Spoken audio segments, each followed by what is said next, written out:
माही की गूंज न्यूज में आपका स्वागत है। उज्जैन पुलिस ने आचार संहिता के बीच नकली नोटों की खेप पकड़ी है।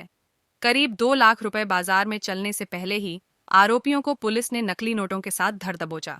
पुलिस ने 3 युवकों के पास से 2,05,000 रुपए के नकली नोट बरामद किए हैं। आरोपी इंदौर में पकड़ाए गिरोह से 40% कमीशन पर नोट लाकर चलाते थे। नीलगंगा थाना टीआई विवेक कनोडिया ने अपनी टीम के साथ गुरुवार रात गदा पुलिया निवासी लोकेश के घर दबिश देकर उसको पकड़ा। लोकेश ने कबूला कि नकली नोट उसने उन्हेल के प्रहलाद और इलाहपुर के सुरेश को भी दिए हैं। इससे पहले इंदौर में नकली नोट के मामले में उज्जैन गदा पुलिया निवासी हिमांशु गोसर ने इंदौर पुलिस के सामने कबूला था कि क्षेत्र में ही रहने वाले दोस्त लोकेश को 2.5 लाख रुपए के नकली नोट दिए थे। इसी सूचना पर पुलिस लोकेश के घर पहुंची थी। पुलिस ने तीनों से 2000 के 101 और 500 के साथ नकली नोट बरामद किए हैं। आरोपी 2000 के नोट बंद होने के कारण नहीं चला पाए। लोकेश ने पुलिस को बताया कि 2000 के नोट बंद होने के कारण उसे बाजार में चला नहीं पाए थे।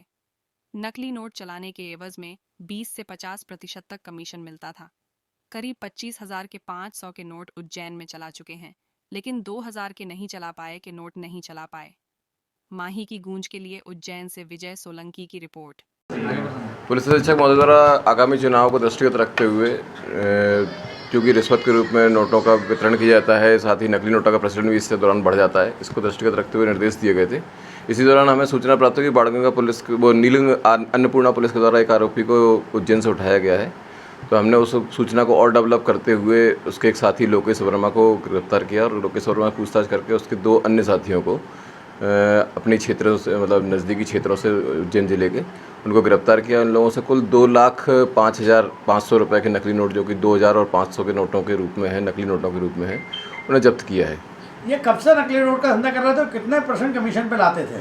इनके अनुसार तो ये पिछले 1-1.5 महीने से इस कारोबार में संलिप्त हुए थे और ये लोग इंदौर के एक राजेश बोरपटे उससे इन्होंने नोट प्राप्त किए थे और उसमें हिमांशु बोरासी अपने क्षेत्र का जिनका ही रेलवे कॉलोनी के रहने वाला एक युवक, उससे इन्होंने ये नोट प्राप्त किए थे और 40% इनको कमीशन इसमें दिए जाने का प्रावधान था। तो इनको आपराधिक रिकॉर्ड भी है? राजेश बोरपटे के ऊपर भोपाल, देवास, इंदौर में 5 से 7 मामले, इसमें पहले कई बार 2 मामलों में इसको सजा होने की भी हमें जानकारी लगी। 3 साल और 5 साल की सजा हो चुकी है इसे। ये जो राजेश बोरपटे, शायद अशोक नाम है इसका, तो ये जो है ये व्यक्ति ने क्या ऐसा क्रिमिनल है कि जिसने खुद को पहले मृत घोषित करा था, इसका दूसरा नाम था, बाद में से नकली आईडी से अपना नाम ये बताया और फिर ये अपराध कर रहा था और नोट से किस कागज पर छापते थे ये? इस तरह की जानकारी हमें भी प्राप्त हुई है कि इसने पहले अपने आप मृत घोषित कराया था, लेकिन इस संबंध में पूर्ण साक्ष्य हमारे पास अभी उपलब्ध नहीं है। हम उसको जानकारी करेंगे, उसके बाद हम इसे विवेचना में लेंगे। क्या ये इंदौर में जो पकड़ा है इन लोगों को रिमांड पे लाया जाएगा यहाँ पे? हाँ, ये भी चूँकि हमारे सारे अपराध में जहाँ से सोर्स है वो वही व्यक्ति हैं जिन्होंने छापा, राजेश बोरपटे के द्वारा सोर्स प्राप्त हुआ है। तो राजेश बोरपटे को इसमें आरोपी बनाया जाएगा और साथ ही हिमांशु को भी आरोपी बनाया जाएगा। सर, ये जो कागज़ की बात हो रही है, कागज़ कौन सा इसमें उपयोग करते थे, कुछ जानकारी? इस संबंध में जब राजेश बोरपटे से पूछताछ की जाएगी तो अनुसंधान में उस बारे में पूरी जानकारी दी जाएगी। प्रारंभिक तौर पर राजेश बोरपटे के फ्लैट में ही नोट छापने की जानकारी प्राप्त हुई है।